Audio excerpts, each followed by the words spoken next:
오늘 본문의 말씀을 가지고 우리가 알기 전 사랑은 시작되었습니다. 우리가 알기 전 사랑은 시작되었습니다. 라는 제목을 가지고 말씀을 함께 나누기 원합니다. 이 사랑이 시작된 이 사랑은 어떤 사랑일까요? 하나님의 사랑이죠.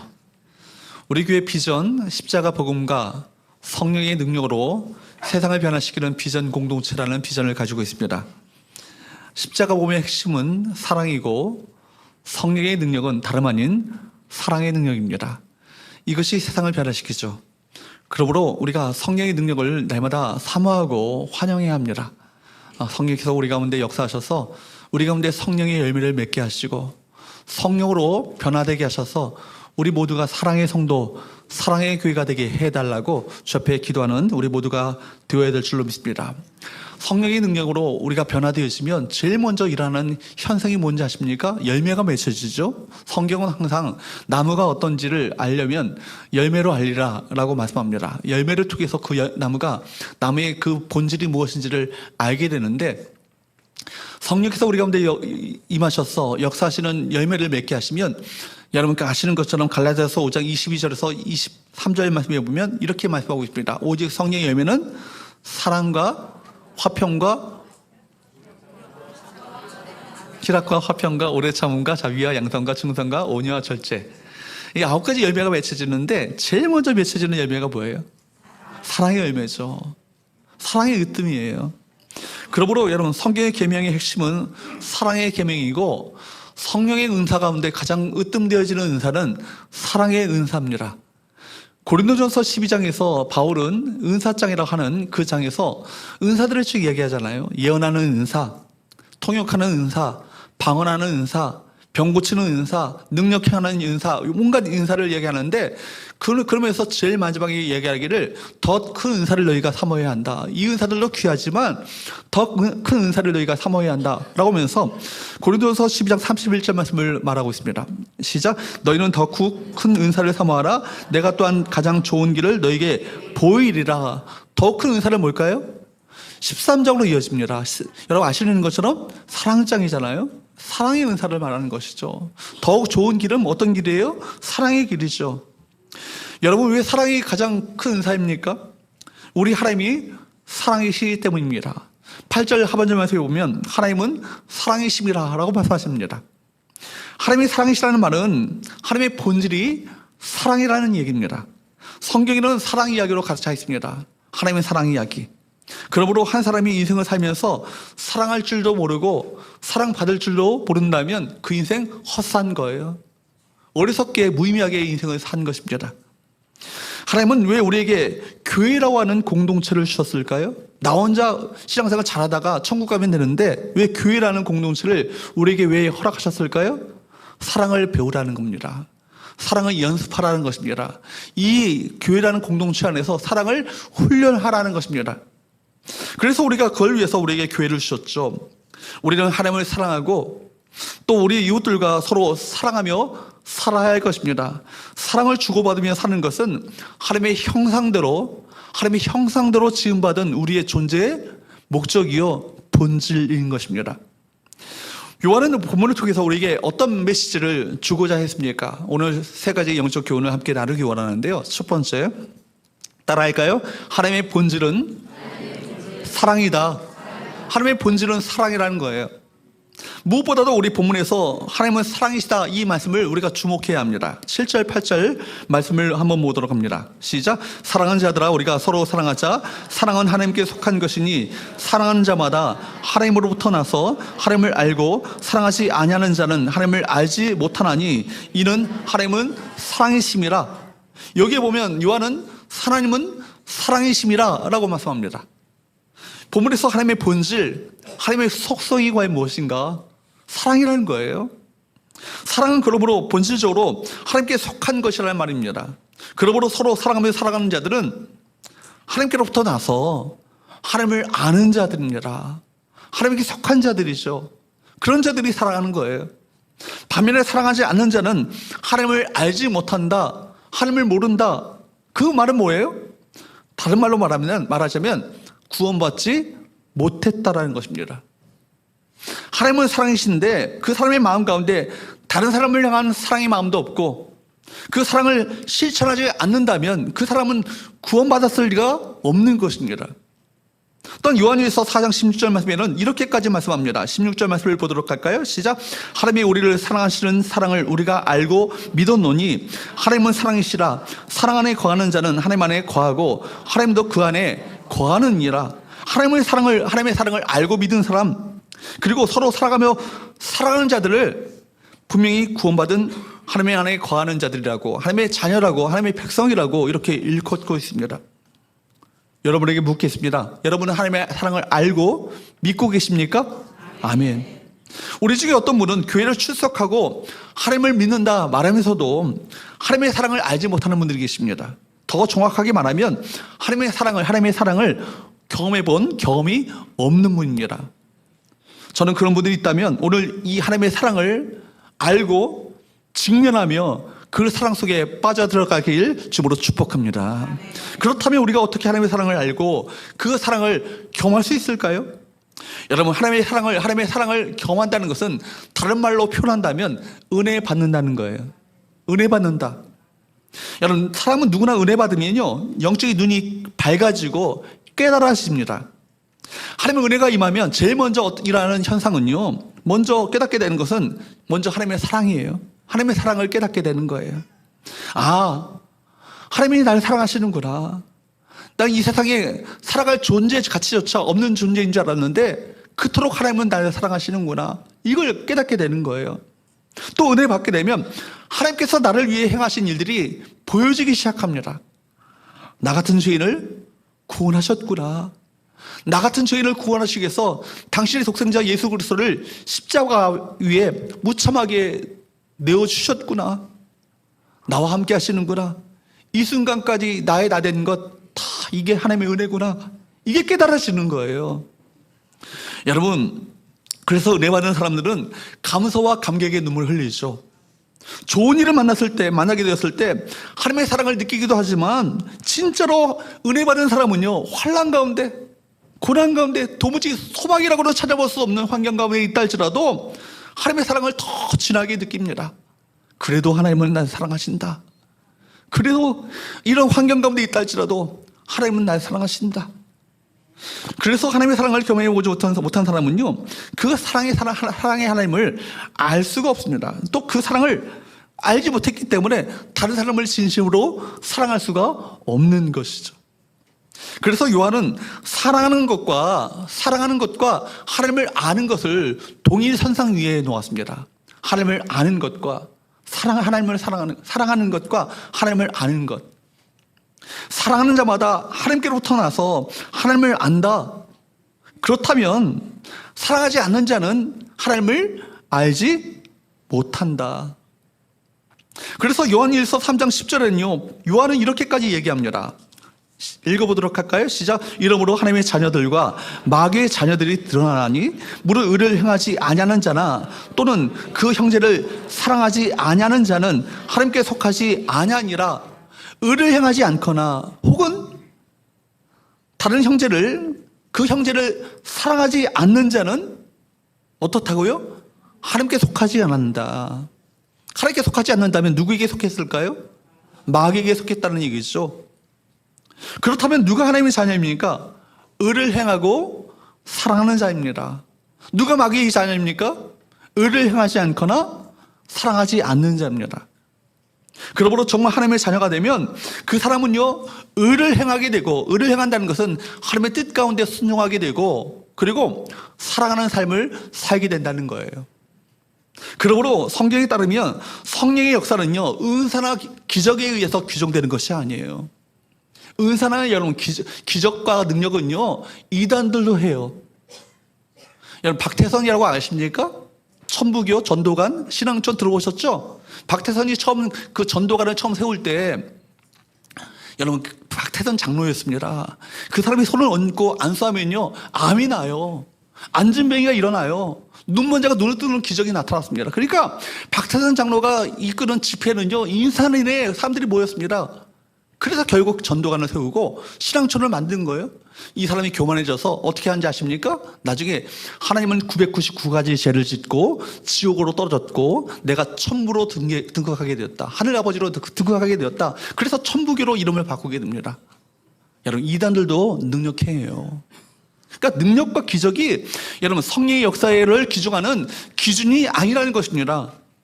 여러분, 어떤 사람은요, 그 사람이 정말 그 은사나 기적을 통해서 성령의 역사가 나타난다고 생각하지만 그것이 아니라 진짜 기준은 무엇입니까? 사랑하고 있는가?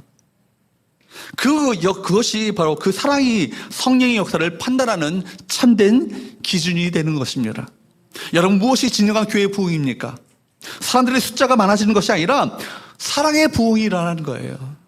어떤 사람이 진짜 구원받은가를 알려면 그 사람이 교회에 다니는가를 그걸 보지 마시고 사랑하며 사는가를 보면 알 수 있습니다. 어떤 사람은 자신이 성령 받았다고 말합니다. 방언도 받았고 예언도 하고 능력도 행하고 기적도 행하기도 합니다. 그런데 그것보다 진짜 봐야 할 것은 그 사람이 정말 사랑하는 삶을 살고 있는가, 사랑하는가, 이걸 봐야 한다는 거예요. 진짜 성령의 역사라면 어떤 열매가 맺혀져요? 사랑의 열매가 맺혀지는 것입니다. 반면에 방언한다고 기적을 행한다고 여러 교만하거나 다른 사람을 비판하고 미워하고 자기 욕심만을 부린다면 그것은 결코 성령의 역사가 아닐 것입니다. 여러분, 미움은 누가 가져다 주는 거예요? 마귀가 가져다 주는 거예요. 마귀는 서로 손가락질하게 하고 서로 비판하며 서로 비난하고 다투고 갈라서게 하지만 언제나 성령님의 역사는 어떤 역사입니까? 사랑하게 하고 용서하게 하고 관용하게 하고 품어주고 하나 되게 하는 역사를 누가 일으키셔요? 성령께서 행하시는 거예요. 사랑 여러분, 그러므로 성령 충만은 사랑 충만입니다. 여러분 안에 하나님의 사랑으로 충만하게 되기를 축복합니다. 성령은 충만히 부으셔서 사랑으로 충만하게 되어지는 놀라운 역사가 우리 가운데 일어날 수 있기를 축복합니다. 두 번째로 따라할까요? 십자가는 하나님 사랑의 정점이다. 십자가는 하나님의 사랑의 정점 클라이맥스라는 거예요. 여러분, 하나님은 사랑이십니다. 8절에서 하나님은 사랑이십니다 라고 말씀합니다. 그런데 사랑의 하나님이라고 말만 하고 그렇게 말만 표현했다면 그 사랑은요, 추상적인 개념으로 남았을 거예요. 요한은 요한복음에서 그 사랑이 어떤 사랑인지를 명확하게 우리에게 보여주고 있습니다. 요한복음 3장 16절 여러분 잘 아실 말씀이죠? 시작. 하나님이 세상을 이처럼 사랑하사 독생자를 주셨으니 이는 그를 믿는 자마다 멸망하지 않고 영생을 얻게 하려 하심이라. 여기서 두 가지 동사를 봐야죠. 사랑하사, 주시되, 두 가지 동사가 있습니다. 사랑은 뭐예요? 주는 것이죠. 사랑은 추상명사가 아닙니다. 구체적인 실제적 보여지는 동사입니다.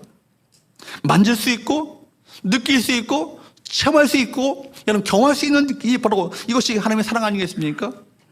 하나님께서 어떻게 살아가셨대요? 독생자를 주셨으니. 여러분, 독생자를 주셨다는 것에서 무엇을 느끼시고 이 무엇이 와닿습니까? 십자가는 그렇기 때문에 분석하는 것이 아니에요. 눈물을 아무리 분석한다 할지라도 여러분 화학적으로 분석해도요, 눈물의 의미를 모른다면 아무리 의미가 없는 거예요. 여러분, 부모의 사랑을 분석해서 평가해서 값을 매긴다면 그 사람은요, 부모의 사랑을 제대로 모르는 사람입니다. 그래서 우리가 신앙으로 진입할 때 교리적으로나 지식적으로 진입해서는 안 되고 여러분, 이 사랑을 느끼고 만지고 체험하는 신앙으로 진입해야 하는 것입니다. 그렇지 못하면 겉에만 맴도는 형식적인 종교인이 되고 마는 거예요. 로마서 5장 8절 말씀을 봅니다. 로마서 5장 8절 말씀을 보도록 합니다. 시작. 우리가 아직 죄인되었을 때 그리스도께서 우리를 위하여 죽으심으로 하나님께서 우리에 대한 자기의 사랑을 확증하셨느니라. 거듭 말씀드리지만 우리가 언제요? 죄인되었을 때. 죄인되었을 때라는 얘기는 하나님의 사랑을 받을 자격이 없는 자였다는 거예요. 우리가 먼저 하나님께 나가는 것 아니고 그분이 먼저 우리를 사랑하셨다고요. 그분이 우리에게 찾아오셨다고요. 신앙의 출발점은 바로 여기서부터 출발되어집니다. 우리가 죄인 되었을 때 우리를 위하여 하나님의 독생자 그리스도를 십자가에 죽게 하신 그 하나님의 사랑에 부딪히는 정면으로 직면하는 그 사건이 우리 가운데 일어나야 그 사람이 변화되어지는 거예요. 자식들이 언제 철이 드나요? 부모의 사랑을 깨달을 때. 여러분, 엄마의 위력이 무엇입니까? 자식의 모든 것을 덮는 강력한 여러분 사랑의 힘 아니겠어요? 비뚤어진 그 자식이요, 엄마의 사랑 앞에 녹아집니다. 원래부터 엄마의 사랑이 계속해서 부어졌지만 그것이 가슴에 정면으로 부딪히지 않았기 때문에 원망하고 엄마의 사랑이 이해가 되지 않았던 거 아니겠어요? 9절 말씀 한번 보세요. 뭐라고 합니까? 시작. 하나님의 사랑이 우리에게 이렇게 나타난 바 되었으니 하나님이 자기의 독생자를 세상에 보내심은 그로 말미암아 우리를 살리려 하심이라. 도대체 있을 일이 일어나는 것입니까? 창조주입니다. 하나님은 창조주신데 여러분, 피조물의 인간을 위해서 자기의 독생자, 당신의 생명과도 바꿀 수 없는 가장 소중한 것을 아낌없이 내어주신 우주적 사건이 일어나는 거 아니겠어요? 가장 귀한 독생자를 내어주셨습니다. 왜요? 우리를 살리기 위하여. 그분이 죽고 우리가 살게 된 거예요. 10절 말씀을 한번 볼까요? 시작. 사랑은 여기 있으니 우리가 하나님을 사랑한 것이 아니요 하나님이 우리를 사랑하사 우리 죄를 속하기 위하여 화목제물로 그 아들을 보내셨습니다. 하나님의 사랑은 말에 그치지 않아요. 말에만 그치지 않습니다. 그분께서는 당신의 아들을, 당신의 독생자를 내어주심으로 말미암아 그 사랑을 실천하셨습니다. 사랑의 결정판이며 하나님의 사랑의 절정 아니겠어요? 여러분, 누구에게나 자신이 아낀 것이 있잖아요. 소중한 것이 있잖아요. 다 준다 할지라도, 모든 것을 다 준다고 해도 절대로 줄 수 없는 한 가지가 있습니다. 그 중에서도 가장 절대적으로 줄 수 없는 것, 가장 아끼는 소중한 것 뭐예요? 자기 자녀잖아요. 차라리 내 생명을 내어줄지언정 자식은 안 된 거예요. 근데 우리 하나님은요, 결단하셨어요. 아들을 내어주시는 그 고통을 감수하면서까지 우리를 품으시고 우리를 사랑하셨습니다. 그러므로 우리가 이 사랑을 받을 자격이 있는가 없는가, 이거는 무의미해요. 이미 사랑이 우리 가운데 부어졌거든요. 빅터 위고의 레미제라블 여러분 잘 아시죠? 언제나 그 이야기를 들어도 감동적입니다. 장말장은요, 프랑스의 가난한 농부였습니다. 그 누이와 조카들이 먹을 것이 없어서 굶어 죽어가고 있거든요. 그래서 빵 한 조각을 누이와 그 조카들을 살리기 위해서 훔친 거예요. 5년형이 선고되었습니다. 근데 그가 탈옥하려고 몇 번 시도하다가 그 형이 19년이나 길어지게 된 거예요. 석방되지만 전과자라고 하는 낙인 때문에 어느 누구도 그에게 숙소를 제공하거나 일거리를 주지 않았습니다. 세상에 대한 분노와 절망으로 하루하루 그 마음 가운데 살았던 것이죠. 그러던 중에 장말정이 마지막 교회를 찾아가서 미래 주교의 집에 하룻밤을 머물게 됩니다. 주교는 그를 환영하고 그에게 먹을 것을 다 제공해 주죠. 그를 환대해 주었지만 그때 그는 죄의 유혹에 이기지 못해서 은그릇을 훔쳐가지고 그가 나오게 됩니다. 밤중에 도망치죠. 결국 형사에게 검문당하게 되어지고 형사 자베르가 결국 그를 체포하려고 하지만 이 은그릇은 내가 선물 받은 것이라고 둘러대는 거예요. 그래서 주교에게 찾아가죠. 근데 형사 자베르는 이 은그릇 분명히 이 사람이 훔친 것이다 라고 확신을 했지만 주교는요, 장말장에게 더 이상한 얘기를 하는 거예요. 왜 은그릇만 가져갔느냐고. 내가 금초 때도 내가 줬는데 이거 다 가져가라고. 그래서 장발장은 다시 감옥에 갈 위기에서 벗어나게 되었고 다음과 같은 주교의 말에 큰 충격을 받게 되죠. 이 순간을 절대로 잊어서는 안 됩니다. 당신이 하나님을 찾아가는 것 아니고 하나님께서 당신의 영혼과 생명을 사셨습니다. 이제 그 생명과 여러분 당신의 인생은 당신의 것이 아닙니다. 당신은 하나님께 속했습니다. 죄로 얼룩졌던 장발장의 인생이 뒤바뀌어지는 놀라운 순간 아니겠어요? 이전에 한 번도 경험하지 못했던 그 사랑을 그가 직면하게 되어지고 만나게 된 거예요. 죄에 대한 심판 어디에서나 쉽게 만날 수 있습니다. 그러나 장발장은 예상하지 못했던 은혜에 한 번도 경험하지 못했던 이 사랑을 만나게 된 것이죠. 그 후에 여러분 형사 자베르가 끊임없이 그를 추적해 오잖아요. 근데 악으로 갚지 않아요. 악을 선으로 갚아갑니다. 그 인생이 그렇게 변화된 이유가 뭡니까?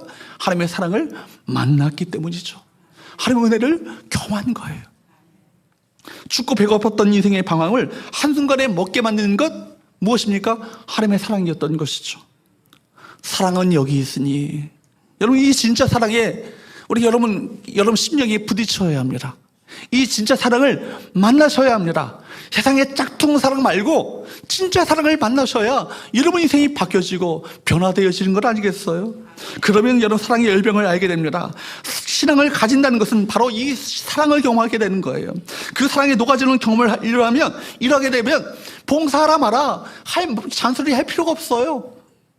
하나님의 사랑을 경험하면 누가 나를 사랑하는가 사랑하지 않는가 이거에 원망하고 시비하는 거 다 사라지게 됩니다.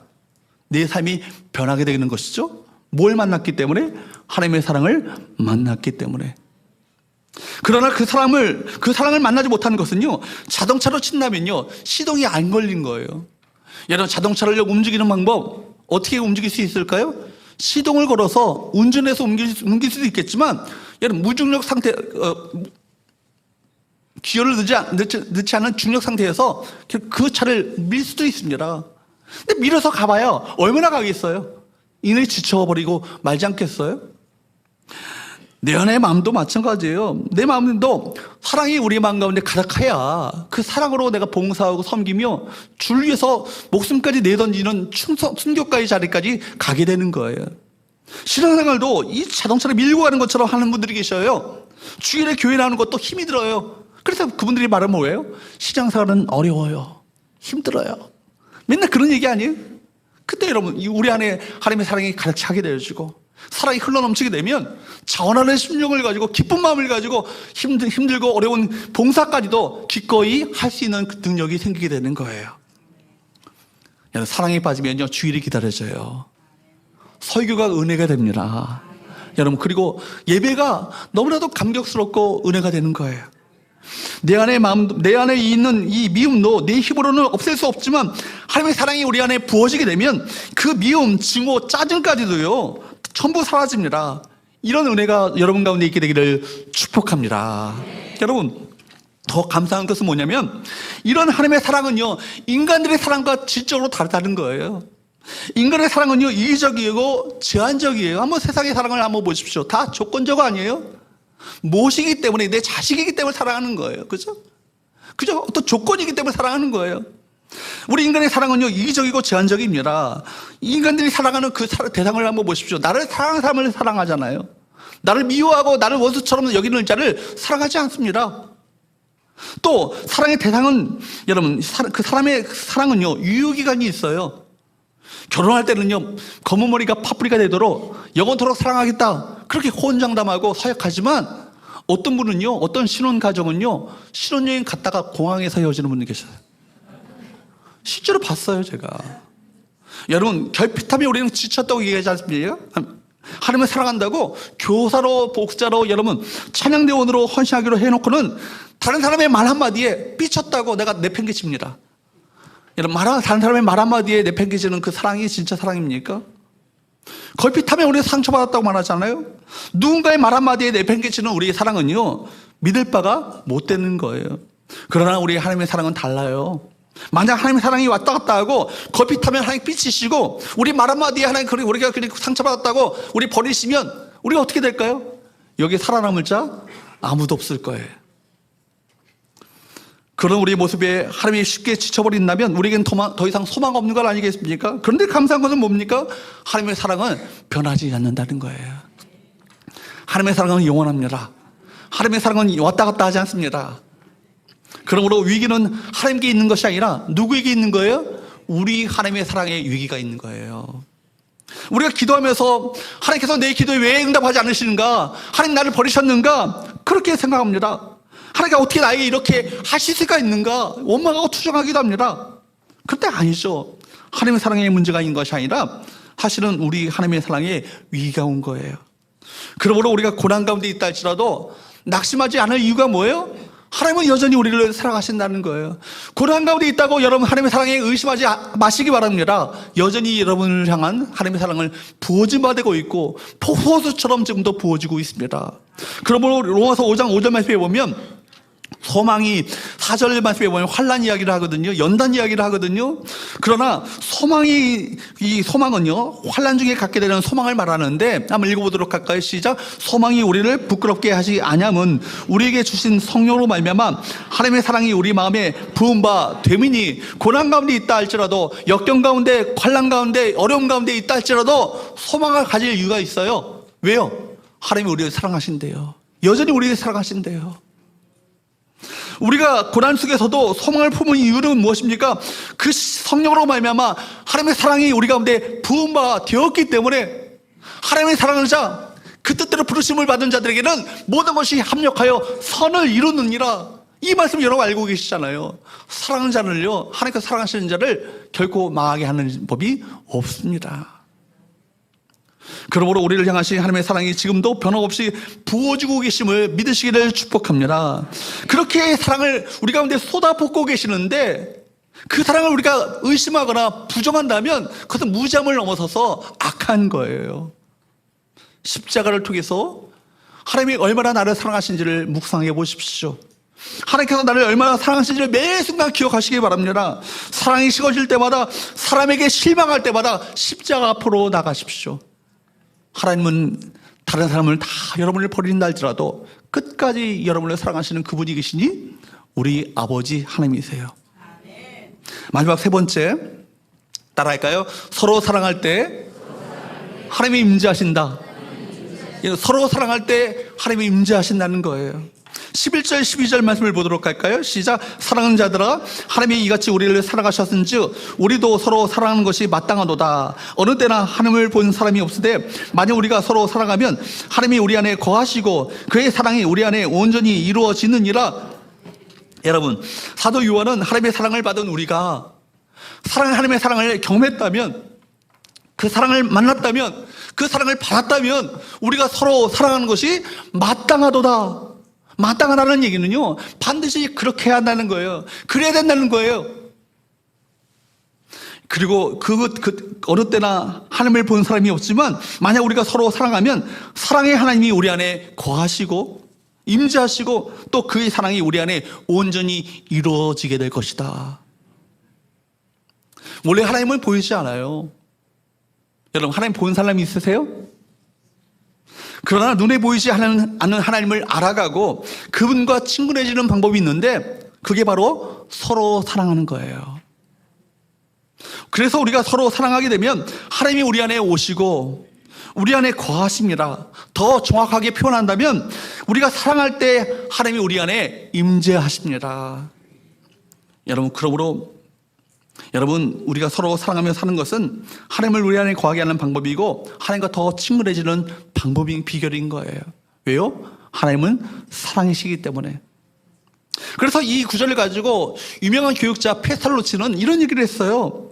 사람들이 서로 사랑 속에 있을 때 하나님은 그 가운데 가까이 오신다. 여러분 잘 아시는 러시아 대문호 톨스토이도 이런 얘기를 했습니다. 이 세상에 하나님을 보는 사람은 한 명도 없지만, 그러나 우리가 서로 사랑한다면 하나님께서는 우리 가슴 속에 머무시게 될 것이다.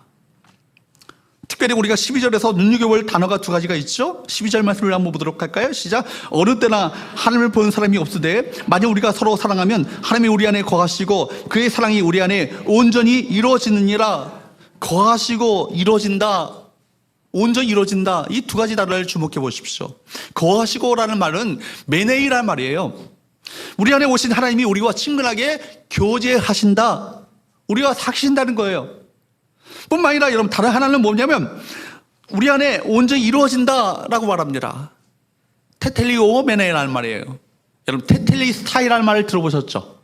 예수님께서 십자가 위에서 다 이뤘다라고 말씀하실 때 테텔리스타이 그러셨어요. 테텔리오메네라는 말은 뭐냐면 우리 안에 온전히 이루어지고 완성된다는 얘기예요. 하나님의 사랑이 우리 안에 온전히 성취되어지고 완성되어지는 방법은 뭐예요? 서로 사랑할 때.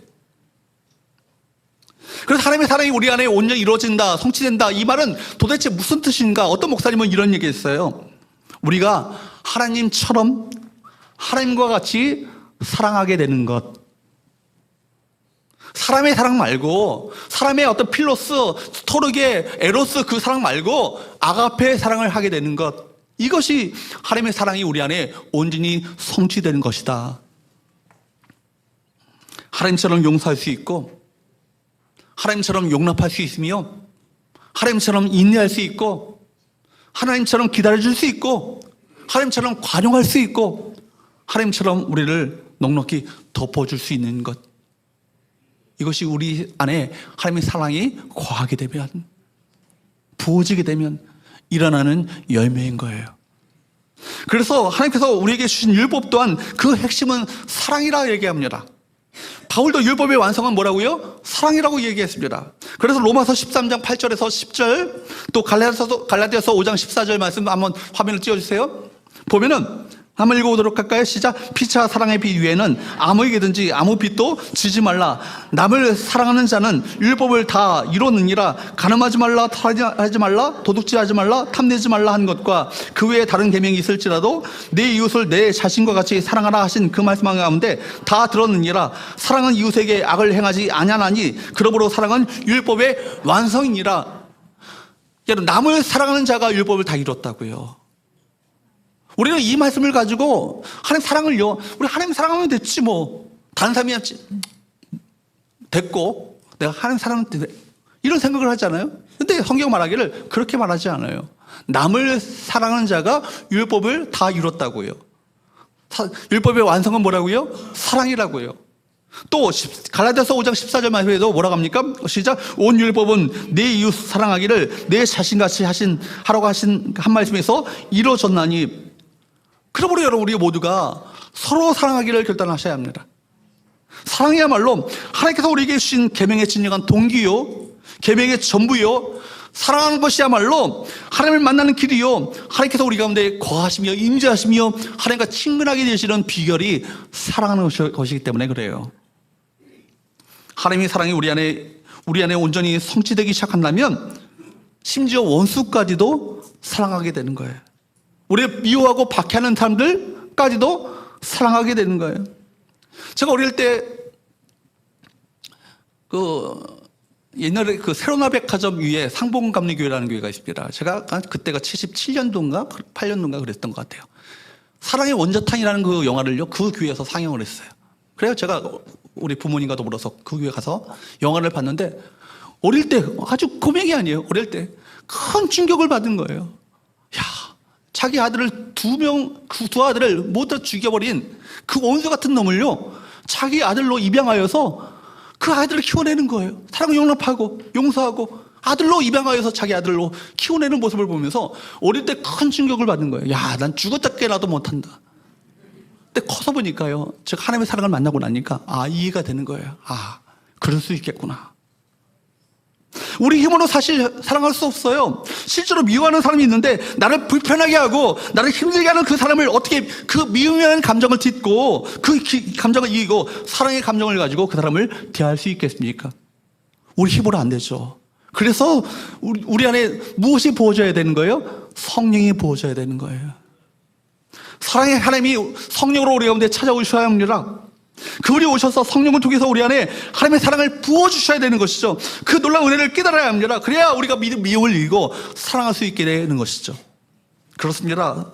하나님의 본질이 사랑이고 성경의 계명의 핵심이 사랑이고, 여러분, 성령께서 임하셔서 첫 번째로 맺게 하시는 것이 사랑이라면, 그렇다면 우리 안에 사랑을 잃어버렸다면 다 잃어버린 거예요. 성도를 진짜 다 잃어버린 거예요. 성경에 보면 다른 것들 다 잘했는데 사랑 잃어버려서 주님께로부터 혹독하게 책망받았던 교회가 있죠. 어떤 교회죠? 에베소 교회잖아요. 그 에베소 교회는요, 바울이 목회했고 사도 요한이 목회했고 디모데가 목회한 교회예요. 엄청난 교회죠. 대단한 목회자들이 정말 목회했던 교회 아닙니까? 후아시아를 대표할 만한 큰 교회였습니다. 그러다 보니까 자연히 교회가 해야 될 일들이 많았어요. 여러분, 이렇게 할 일이 많은 교회가 빠지기 쉬운 함정이 뭔지 아십니까? 사랑이 식어가는 거예요. 일과 사랑, 사역과 사랑, 바른 교회를 지키는 것과 사랑하는 것, 이 둘의 균형을 이루는 것은요, 쉽지 않아요. 일을 잘 하려고 하다 보니까 다투는 거예요. 싸우는 거예요. 상처를 입습니다. 일을 잘 하다 보니까 서로 불편한 관계가 되는 거예요. 여러분, 올바른 교리를 지키려고 하다 보니까 사랑을 잃어버리게 되는 거예요. 비판하기 쉽잖아요. 여러분, 일을 잘하려고 하다가 다투게 되면요, 일 안 하는 게 낫습니다. 우리 사랑하자고, 사랑의 공동체를 만들자고 일을 하는 건데, 사역하는 건데, 왜 그 일 때문에 서로 상처를 주고 상처를 받습니까? 일을 잘했는데요, 자칭 거짓 사도라는 거짓 사도들의 그들의 거짓된 것을 드러내고 그런 일을 잘했어요. 근데 그만 처음 사랑을 잃어버리게 말았죠. 하나님을 뜨겁게 사랑하는 사람, 다른 사람을 품어주고 용납하며 관용하며 용서하는 그 사랑을, 그 실천하는 것을 놓치고 말았다는 거 아닙니까? 그래서 주님께서는 그때 요한계시록 2장 4절 5절에서 뭐라고 책망하시지 아십니까? 읽어보도록 할까요? 시작. 그러나 너를 책망할 것이 있나니 너의 처음 사랑을 버렸느니라. 그러므로 어디서 떨어졌는지를 생각하고 회개하여 처음 행위를 가지라. 만일 그러하지 아니하고 회개하지 아니하면 내가 네게 가서 그 내 촛대를 그 자리에서 옮기리라. 회개하래요. 처음 사랑을 다시 가지라요. 사랑의 공동체를 만들래요. 그렇지 않으면 내 촛대를 옮기겠다. 촛대를 옮긴다는 것은 뭐예요? 더 이상 교회가 아니라는 거예요. 얼마나 무서운 경고입니까? 교회는 그렇기 때문에 무엇보다도 사랑이 넘쳐야 하죠.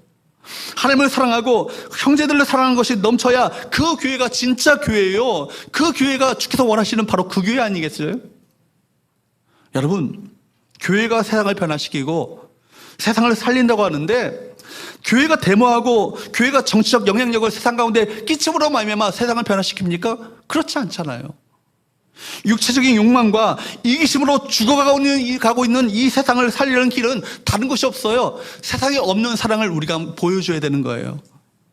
서로 사랑하는 모습을 보여줘야 되지 않겠어요? 로마 제국이 기독교 앞에 무너지게 된 것은요, 복음 앞에 무너지게 된 것은요, 초대교회가 총칼을 가지고 데모하고 싸워서 그들을 물리쳤기 때문에 이기게 된 건 아니잖아요. 원수까지 사랑하고 죽기까지 그들을 용서했던 그 사랑의 그 힘이 세상 사람들을 감동시킨 거예요. 로마 제국이 사랑 앞에 굴복했습니다. 여러분, 그 속에서 세상은 하나님을 보는 거예요. 세상이 하나님을 보게 되는 방법은 다른 것 없어요. 우리가 서로 사랑하는 모습을 보여줄 때만이 세상이 하나님을 보게 됩니다. 여러분, 우리가 하나님의 사랑을 이미 받았습니다. 하나님의 엄청난 사랑을 받은 우리 모두가 우리 이웃을, 내 형제를, 지체를 사랑해야 할 것입니다. 사랑이 할 힘이 없다면 주 앞에 기도하십시오. 하나님, 내게 사랑을 할 수 있는 힘을 달라고 구하시길 바랍니다. 그리고 오늘부터 사랑하며 살겠다고 결단하시는 저와 여러분 되시기를 주으로 축복합니다. 우리가 서로 사랑할 때 우리는 비로소 하나님을 볼 수 있고, 우리가 서로 사랑할 때 사랑의 하나님을 깊이 알게 될 것이며, 세상은 그를 통해서 하나님을 보게 될 것입니다. 십자가의 복음은 사랑이요, 성령의 능력은 다름 아닌 사랑의 능력입니다. 여러분, 십자가의 복음의 그 핵심인 사랑을 품고 성령의 능력인 사랑의 능력을 가지고 세상을 변화시켜 나가는 아름다운 비전으로 우리 교회가, 우리 모든 성도들이 세워지는 놀라운 역사가 일어날 수 있기를 주으로 축복합니다.